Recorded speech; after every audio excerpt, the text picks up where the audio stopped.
Welcome to Let Me Fix This. Enjoy the video. In this video, I will show how to get Java 17. First, navigate to the official Oracle website to download the Java Development Kit. You'll want to find the Java SE Development Kit, or JDK, version 17. Make sure to choose the correct installer for your operating system, which is usually the 64-bit MSI installer for Windows. Once you've located it, click the download link to save the file to your computer. This initial step is crucial for a smooth installation process. Now that you have the installer, let's get Java 17 installed.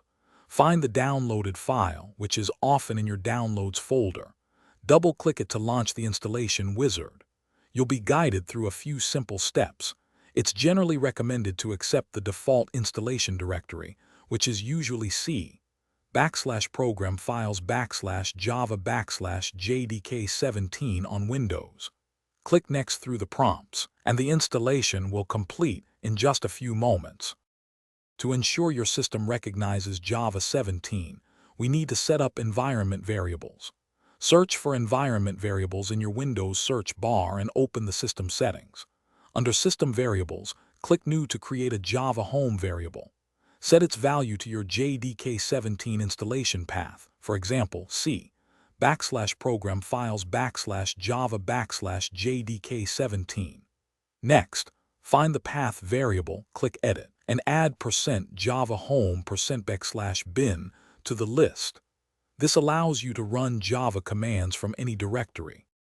Finally, let's verify that Java 17 is correctly installed and configured. Open a brand new command prompt or terminal window. It's important to open a new one so it picks up the environment variable changes. Type Java version and press the Enter key. You should see output indicating OpenJDK version 17, 0x along with other details. If you see this, congratulations. Java 17 is ready for you to use for development and running applications. Thanks for watching. If you found this helpful, don't forget to like and subscribe.